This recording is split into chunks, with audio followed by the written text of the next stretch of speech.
Hello everyone and welcome back to my channel. For those who don't know me, my name is Danica, and today's video I have my sweet baby boy finally in my arms here. Everything just feels like a dream. Like, I cannot believe that he is finally here. We will be introducing him, so for those who are following my husband and I on our other channel, stay tuned for that video because we're gonna give you guys a full introduction on our sweet baby boy. So for today's video, it's going to be all about my experience during labor and birth.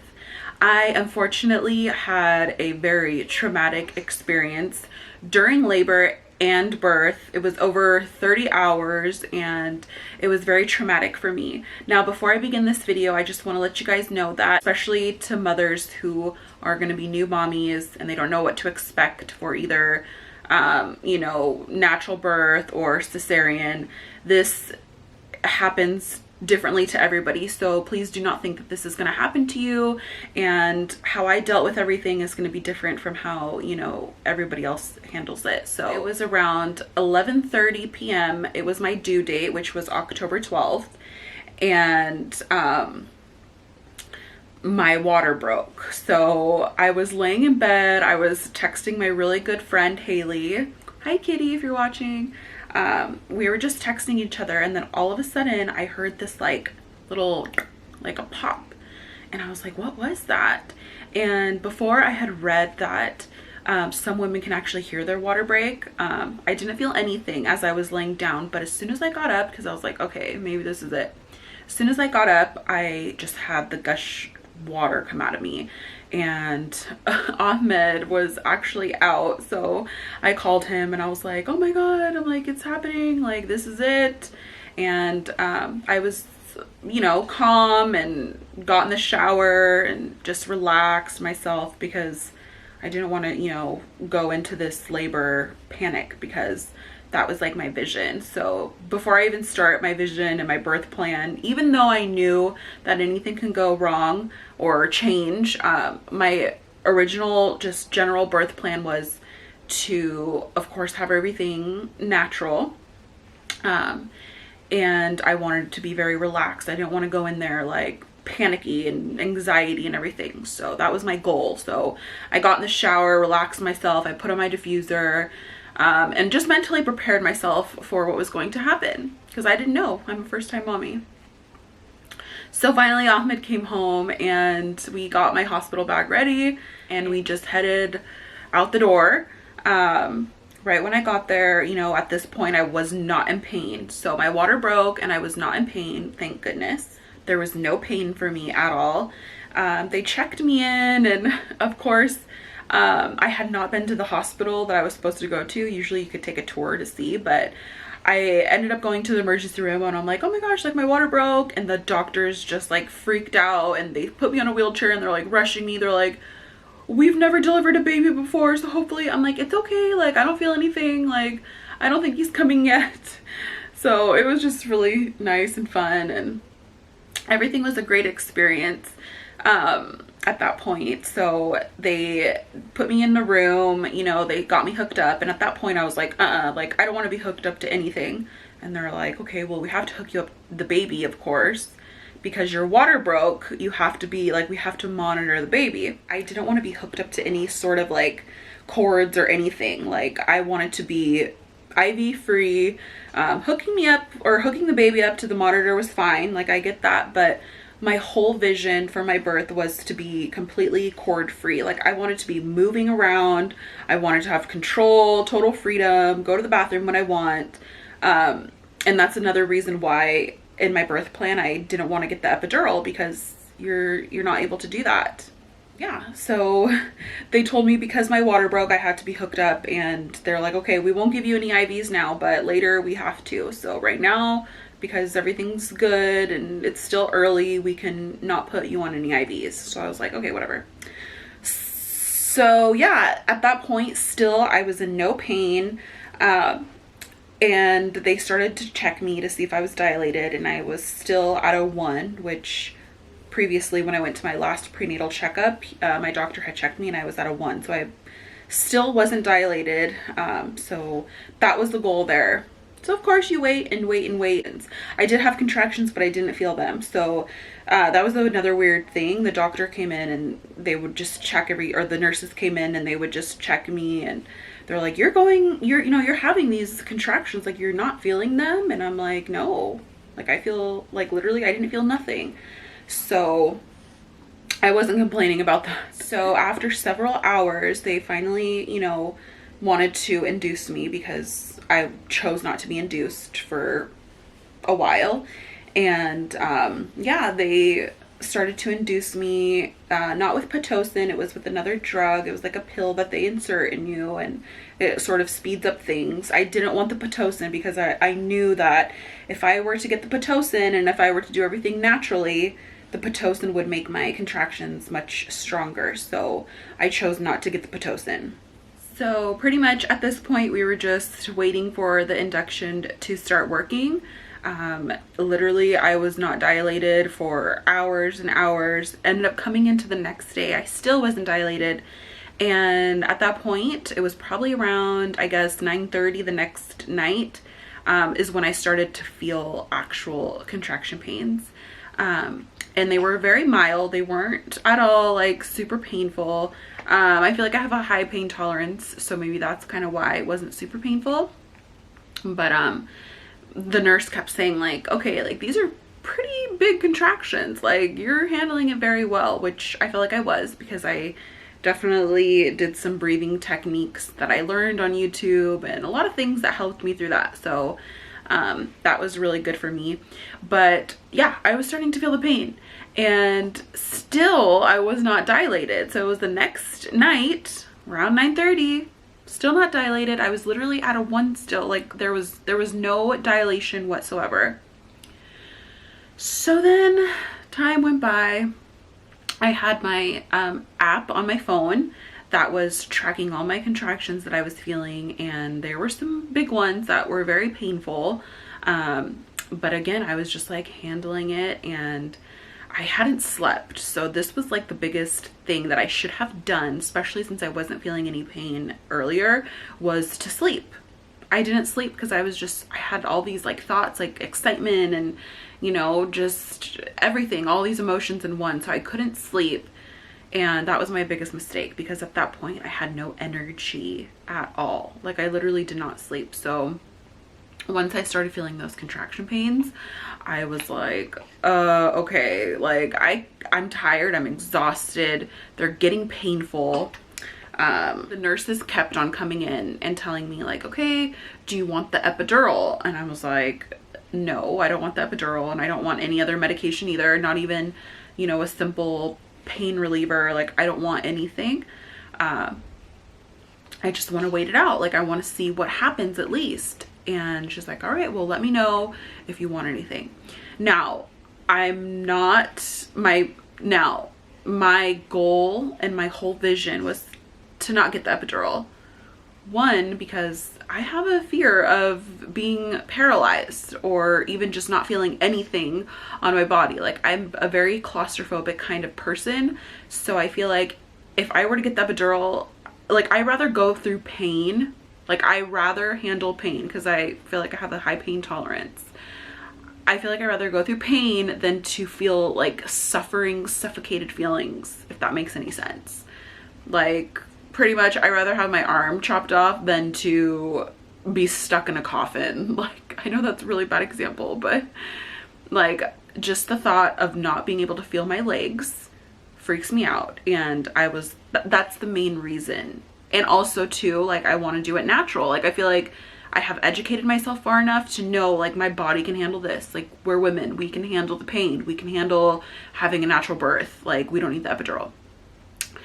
But at this point, like I was exhausted. Like it was far past the night and I was feeling these contractions very strongly, and they were coming every like 3 to 4 minutes. So it was like back to back, like nonstop. Like 4 minutes, I would get that break. Another 4 minutes, I would get that break. And I was just like, I could handle the pain, but I was just so tired. Like it was just the worst feeling. So my husband was like, okay, like, are you sure you don't want to get that epidural? And I'm like, no, like I'm scared of it. And the nurses were coming in, and again, like they were just like, you can take it because you're probably going to be here until the next day. So I was like, oh my gosh, like I have to deal with these contractions coming every 4 minutes until tomorrow? Like, no way, there's no way. And at that point I was like, okay, like I'm gonna do it. I called my good friend and I was like, hey, because she has gotten the epidural a couple times, so she's like, it's fine, like they're just gonna stick the needle in your back, like you're gonna feel amazing, it's like the VIP treatment. She's like, don't worry, like you're gonna appreciate this. And I'm like, I can't do this, like I don't want to feel paralyzed, like I want to feel my legs. I don't want to feel paralyzed, like I want to feel my legs. So the nurse told me, she's like, well, you can ask, you know, the anesthesiologist, if that's even how to pronounce that word. She's like, you can ask him if you, she's like, you can tell him that you want like a very low dose, like not the highest, but enough to be able to, you know, kind of feel something. So I was like, okay, like I'll do it. I guess I'll do it. So yeah. Again, like I didn't think about the pain, like sticking the needle in my back. Like it's not about that. I'm not afraid of needles. I'm not afraid of the pain there. It's just not being able to feel my legs. So the anesthesiologist walks in, and this guy was the most stressful thing ever. I don't even remember his name, which whoever does remember your epidural doctor's name. Yeah, he came in and I had the nurse with me inside there because Ahmed wasn't able to be in the room, and she held me and we held each other and we prayed together, and this guy just jams the needle right in my back and it hurts, and I'm like, oh my God, like I start crying because it's like a weird kind of pain and it's scary, and I know like I'm not going to be able to feel my legs. And at that moment, like I was able to feel my legs still. But it was just kind of like numb at the same time too. So it was like half and half, which was still very, very, very scary for me because it's just like a weird feeling. Like it's so suffocating. I don't know how women can do this, you know, all the time, getting the epidural or just being calm about it. Like, I don't understand. It was like very just suffocating for me. So yeah, but after that I felt good because I wasn't feeling any kind of pain at all. So that was like the good thing about it. I didn't feel any pain. The nurse was like, look, like those are your contractions, like you're not feeling them. And I'm like, oh my God, so good. So yeah, after that they gave me Pitocin because having the Pitocin, I was obviously not going to be able to feel anything. So they gave me the Pitocin and I slept. That was like my biggest thing. I slept through the whole entire time. The next day, the monitor started making these weird noises and the nurses come running in and they're like, okay, your baby's heartbeat is dropping. So I was like, all right, what's going on? And is everything okay? Like, that was very scary for them just to tell me that. And they're like, yeah, the baby, they told me that every time that I was having a contraction, the baby's heartbeat was dropping. So we need to have an emergency C-section.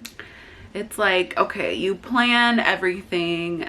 You know, my biggest plan was to not be in bed. And because my water broke, I had to be in the bed the whole entire time.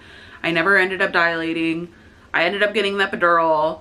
Now they're telling me like, okay, you have to have a C-section. So I was like, oh God, like that's when everything, like I just panicked. And the nurses, like, gosh, nurses are just angels. Like they're seriously, I can't express how amazing my nurses were and how much they made me feel comfortable and just loved and just everything. But that's a whole other video. At that point, when they told me I had to have a C-section, it's like, oh gosh, like you have no choice at this point. Like, it's not something that you can be like, no, I don't want to do that. No, like when they tell you it's an emergency C-section, you have to comply, you have to listen. I mean, you just gotta do it. Mentally, like I believed I could not go through this C-section. Again, like already I'm able to feel my legs a little bit. I was able to move my feet and my toes, so that was okay, even though I was uncomfortable. But the fact now that I have to go into surgery wide awake and really not feel my whole entire body while they're operating on me and taking my baby out of me. Again, while I'm awake, I was just like, oh God, like I can't do this. I told my husband, I'm like, I can't. He's like, it's okay. Like, God willing, everything is going to be okay. This is written for us. Like, this is written for you, and this is written for our son. Like, this is what's supposed to happen. Like, you have to do this. You have to go through this. So I immediately jumped on the phone and I called one of my good friends, Megan James. If you're watching this, I love you. She had, you know, some advice to give me from her experience. So she helped me throughout everything. And she literally told me step by step in detail what was going to happen. Literally, like every single detail to prepare me. Even though the nurses prepared me, the doctors did, I didn't care. Like I wanted to hear from somebody who I trusted and knew who loved me and everything. So she told me everything that was going to happen, how things are going to work. And she just reassured me like, I can do this. Like I'm a powerful woman. Like, Megan, I love you. Like, I really feel like if it wasn't for her in that phone call, I would have been completely in chaos, like going into that room. It was time. It was time because they scheduled me for the C-section at around 2:30. So time was coming up and it was time to go in the room. They gave all the clothes to Ahmed, his little covers and hat covers and everything, and his scrubs, to go into the operating room.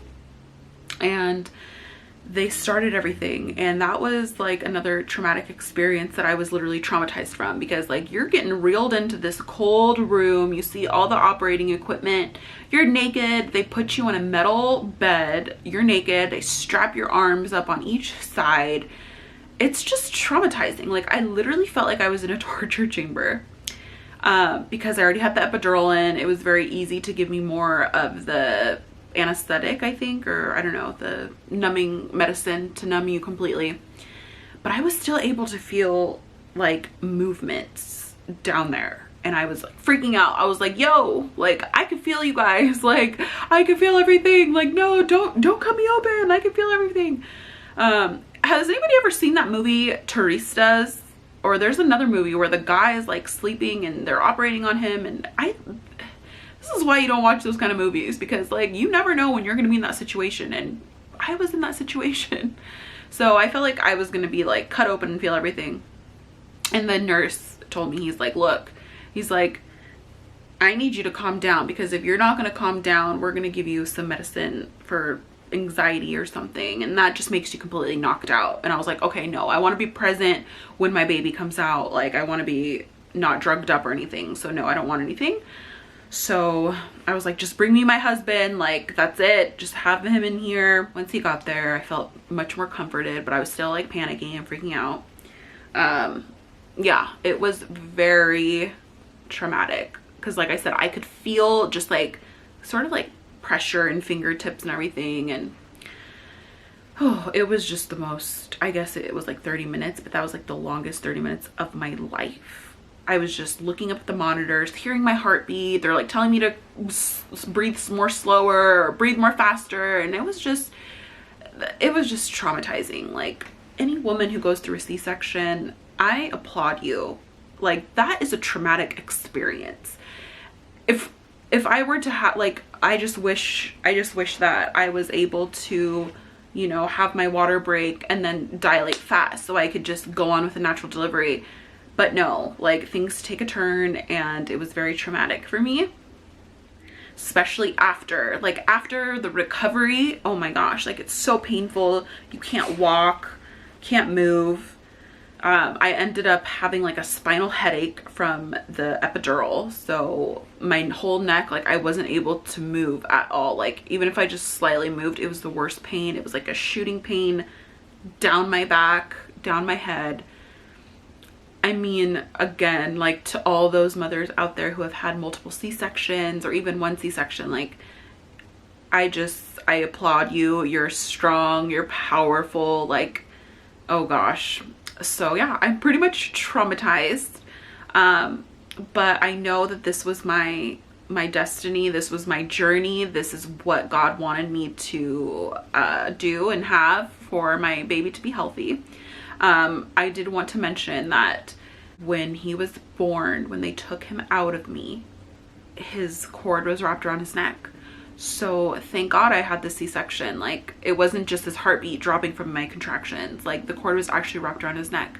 So yeah, I mean, things happen, you never know, but it's like, it's all worth it. And it sounds so cliche to say, like, it's so worth it at the end, but literally, like, the moment that they gave him to me in my arms and the moment I seen him was just like, I can't even describe it. It's like overwhelming love that just fills in your heart, and it just overflows your heart, and you can't keep up and you can't handle the love because it's just too much.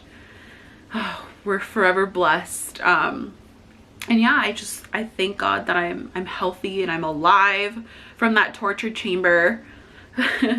And yeah, we're blessed with a beautiful baby boy, and he's mine, he's ours, and we're just on cloud 9 right now, and I feel like it's all a dream, and I don't want to wake up, and I'm not gonna wake up because it's my reality. And yeah, all right guys, hope you guys enjoyed this experience with me. If you've ever had, you know, a C-section, let me know down in the comments, you know, how you dealt with it, if it was scary for you or traumatic, or even if you like had it was traumatic and then you recovered later from it. Because I'm like, oh gosh, like, I know you're able to have a natural delivery after a C-section, but after this, I'm like, I can't imagine going through that again. But hey, you'll do anything for your kids, right? Like, of course I want to have more babies, especially to give him more siblings and yeah, grow our little family. So God willing. All right guys, we'll see you in my next video.